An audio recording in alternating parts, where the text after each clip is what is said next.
नमस्कार मित्रों, मैं अमित पटेल आपका अपने इस न्यू अकेडमी परिवार में स्वागत करता हूं। तो मित्रों, हम लोग क्या सीख रहे हैं? तिलहनी कराप, तिलहनी फसलें चल रही हैं इस समय। तो तिलहनी में हम लोग क्या देखे थे? कल हम लोगों ने किया था मूंगफली। ठीक, तो मूंगफली में आप लोग ये बताइए, कमेंट करके बताइएगा, मूंगफली को और किस नामों से जाना जाता है, उसका उपनाम और कौन कौन सा है। ठीक, कल कमेंट करके बताना कि मूंगफली का उपनाम क्या है। आज हम तिलहनी में चालू करेंगे क्या? सूर्यमुखी। सूर्यमुखी, ठीक, सूर्यमुखी आज हम लोग चालू करेंगे। बॉटनिकल नेम क्या होता है सूर्यमुखी का? Helianthus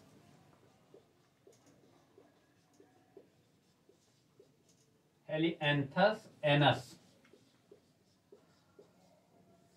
botanical name Helianthus anus. ठीक, फैमिली किस कुल का पौधा है सूर्यमुखी? पूछा गया है परीक्षा में। कंपोजिटी।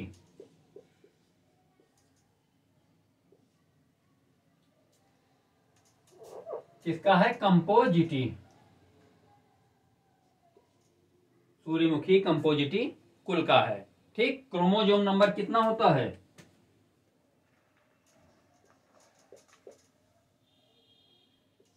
क्रोमोजोम नंबर 40 होता है सूर्यमुखी का। ठीक, इसका ओरिजिन 40 नहीं, 34 होगा। 34, क्रोमोजोम नंबर 34 होता है। ओरिजिन, उत्पत्ति स्थान कहाँ है सूर्यमुखी का? मैक्सिको। ठीक, मैक्सिको उत्पत्ति स्थान हो गया।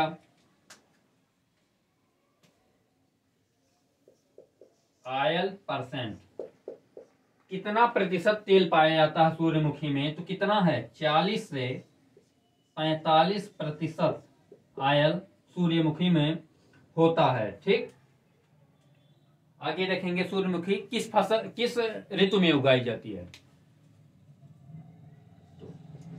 सूर्यमुखी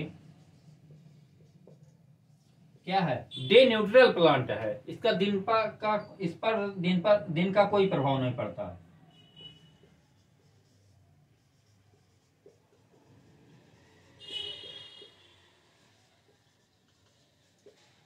सूर्यमुखी डे न्यूट्रल प्लांट है। ठीक,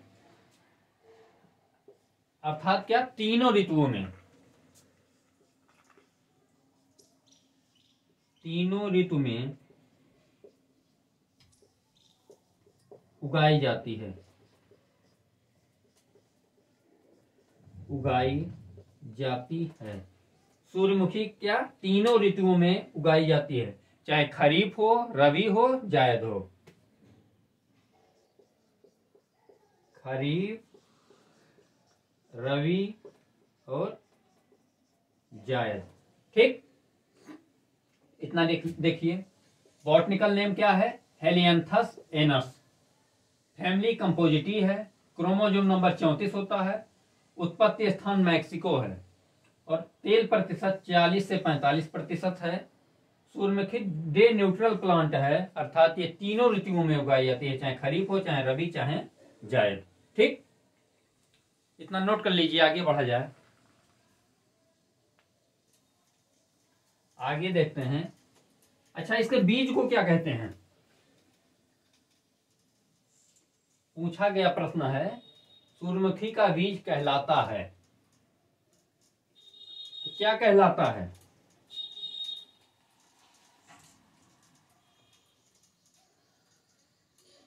सूर्यमुखी का बीज क्या कहलाता है? सूर्यमुखी का बीज क्या कहलाता है? एकेन। एकेन कहलाता है। सूर्यमुखी के बीज को क्या कहते हैं? एकेन कहते हैं। ठीक, आगे है सूर्यमुखी का तेल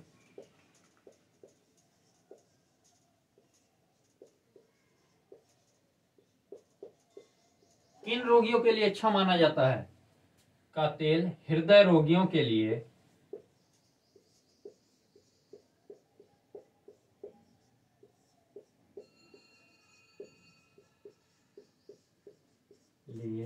सर्वोत्तम माना जाता है। उत्तम माना जाता है। क्यों सर्वोत्तम माना जाता है? क्योंकि ये कोलेस्ट्रॉल लेवल को कम करता है।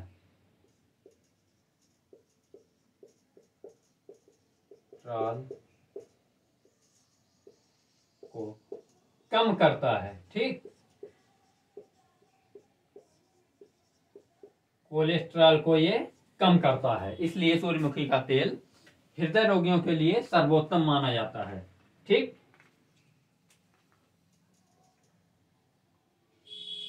सूर्यमुखी के तेल में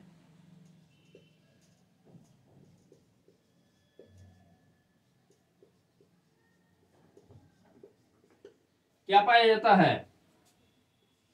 68% लिनोलिक एसिड पाया जाता है।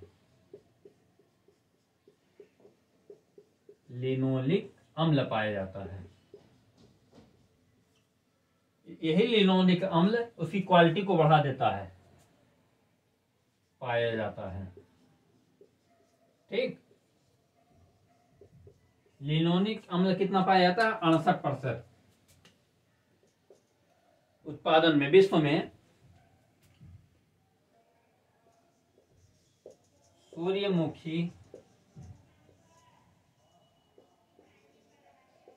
का क्षेत्रफल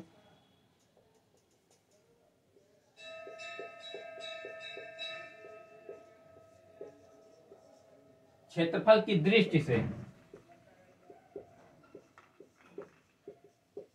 किसका प्रथम स्थान है? सूर्यमुखी का क्षेत्रफल की दृष्टि से सबसे पहले कौन सा देश है? रूस है। उसके बाद यूक्रेन है। और तीसरे नंबर पे कौन सा आता है? भारत। क्षेत्रफल में पहले पे रूस है, दूसरे पे यूक्रेन है, तीसरे पे भारत है। ठीक, लेकिन उत्पादन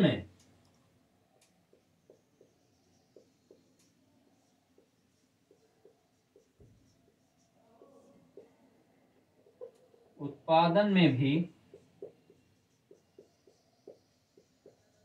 रूस प्रथम स्थान पर है।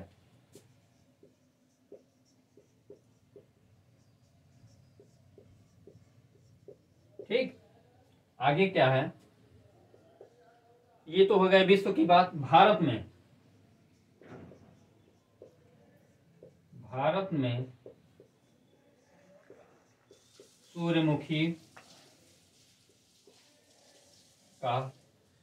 सूर्यमुखी का उत्पादन और क्षेत्रफल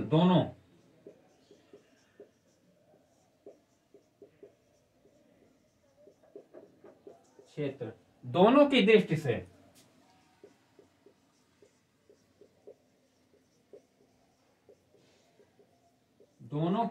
से किस राज्य का? कर्नाटक का प्रथम स्थान है।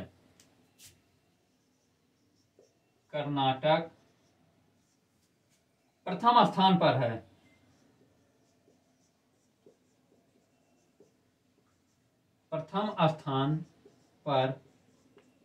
है।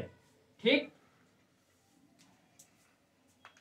कर्नाटक प्रथम स्थान पे हो गया। इसकी कुछ किस्में हैं, हम लोग देख लेते हैं।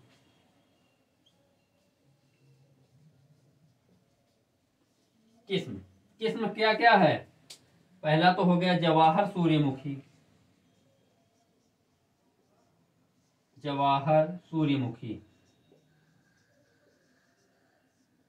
ठीक, जवाहर सूर्यमुखी हो गया। रमसम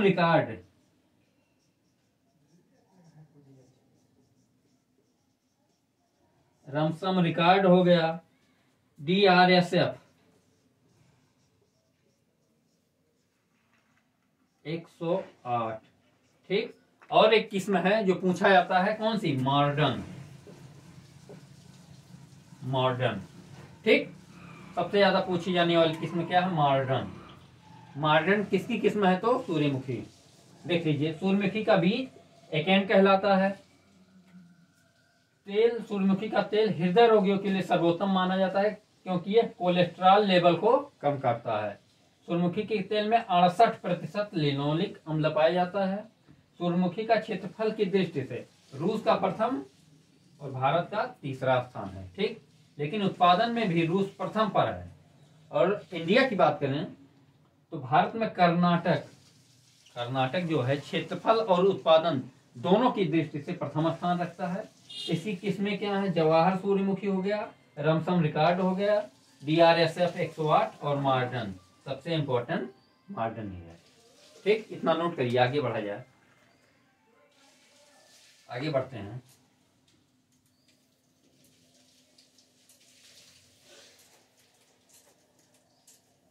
किस्म हो गया। अब आते हैं हम लोग किस पे? बीज दर। कितना बीज लगेगा 1 हेक्टेयर बुआई के लिए? सूर्यमुखी में भी 2 प्रकार की किस्में होती हैं, वो वैरायटियां होती हैं। एक तो हाइब्रिड, दूसरा कंपोजिट। ठीक, हाइब्रिड और कंपोजिट। तो बीज दर में देखते हैं। बीज दर कितना रखते हैं? 8 से 10 केजी प्रति हेक्टेयर। किसका? कंपोजिट वैरायटी का, कंपोजिट का। ठीक, और 6 से 8 केजी प्रति हेक्टेयर किसका है? संकर या हाइब्रिड का। ठीक, 6 से 8 संकर या हाइब्रिड का, और कंपोजिट का 8 से 10। ठीक, आगे भीतर हो गया। बुआई का समय। बुआई का समय, तो बुआई के समय में आप लोग जानते हैं कि सूर्यमुखी तीनों ऋतु की फसल है, तो तीनों सीजन में इसकी बुआई की जाएगी। तो इसका बुआई कब कब की जाती है? इसकी बुआई होती है जुलाई में और नवंबर में, और जायद वाले कब? फरवरी में। जुलाई, नवंबर और फरवरी तीनों सीजन में इसकी बुआई की जाती है। आगे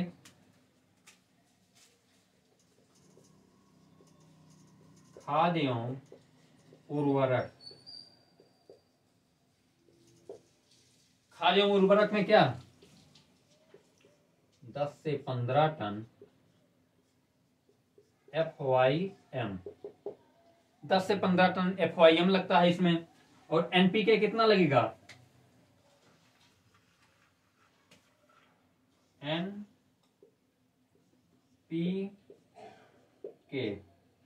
NPK कितना है? 80 केजी। 80 केजी क्या है? N है। P कितना है? 60 केजी P है। और K पोटास कितना? 40 केजी। क्या है? प्रति हेक्टेयर। प्रति हेक्टेयर NPK कितना? 80, 60 और 40, इतना ही लगेगा। ठीक, और आगे अब देखते हैं सिंचाई।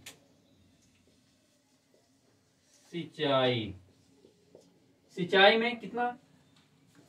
सिंचाई में 2 ही सिंचाई। ठीक, 1 से 2 सिंचाई,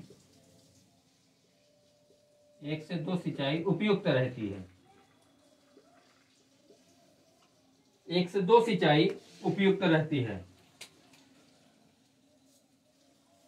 आगे देखेंगे कौन कौन से रोग हैं इसके इंपॉर्टेंट। रोग में पहला तो अल्टरनेरिया ब्लाइट एक लगता है। Alternaria blight. और एक कौन है? एक लगता है charcoal rot. Charcoal rot. Alternaria blight और चारकोल राट। ठीक, तो देख लीजिए बीज दर 8 से 10 किलोग्राम कंपोजिट के लिए, 6 से 8 संकर के लिए। बुआई का समय तीनों सीजन में। खाद एवं उर्वरक में 10 से 15 टन FYMO है। NPK 80, 60 और 40 है। 1 से 2 सिंचाई उपयुक्त रहता है। रोग अल्टरनेरिया ब्लाइट हो गया और चारकोल राट हो गया। ठीक, इतना नोट कर लीजिए। आगे पॉइंट है, आगे देखते हैं।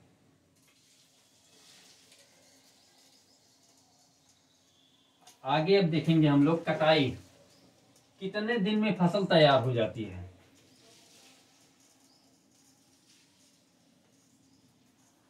तो कितना दिन लगता है?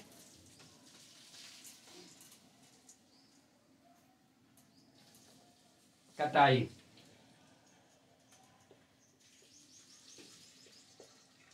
कटाई कितने दिन में तैयार हो जाती है? 90 से 120 डे आफ्टर सोइंग। बुआई के 90 से 120 दिन बाद सूरजमुखी पककर तैयार हो जाती है। ठीक, और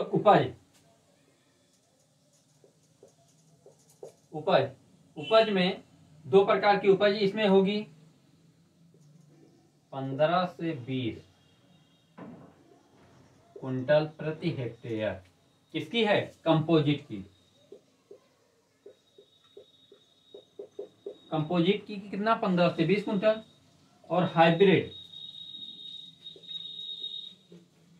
20 से 25 कुंटल प्रति हेक्टेयर। ये संकर किस्म की है।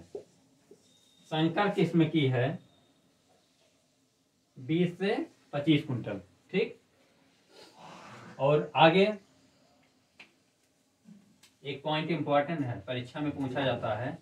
सूर्यमुखी के तेल में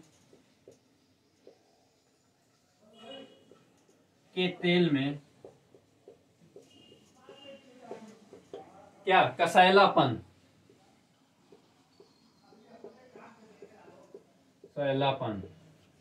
सूर्यमुखी के तेल में कसैलापन किसके कारण आता है?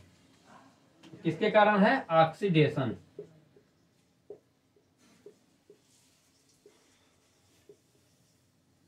ऑक्सीडेशन के कारण सूर्यमुखी के तेल में कसैलापन आता है। ठीक, अंकुरण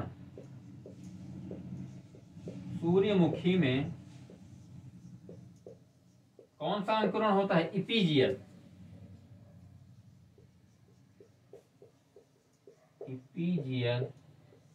अंकुरण पाया जाता है।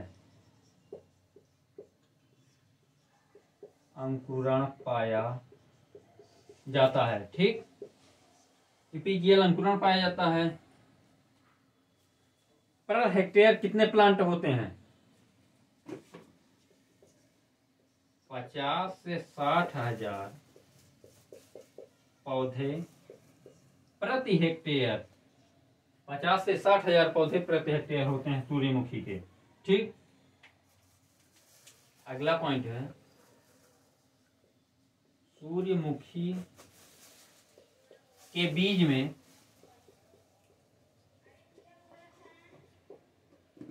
10 से 12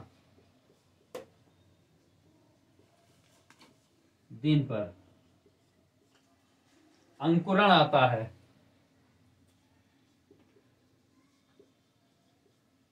10 से 12 दिन लगते हैं उसके अंकुरण में, सूर्यमुखी के बीज में। ठीक, और परागण क्या होता है? सूर्यमुखी में पर परागण होता है।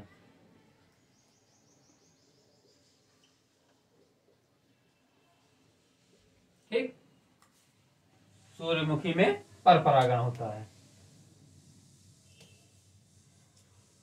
देखिए इसका पुष्पक्रम क्या कहलाता है?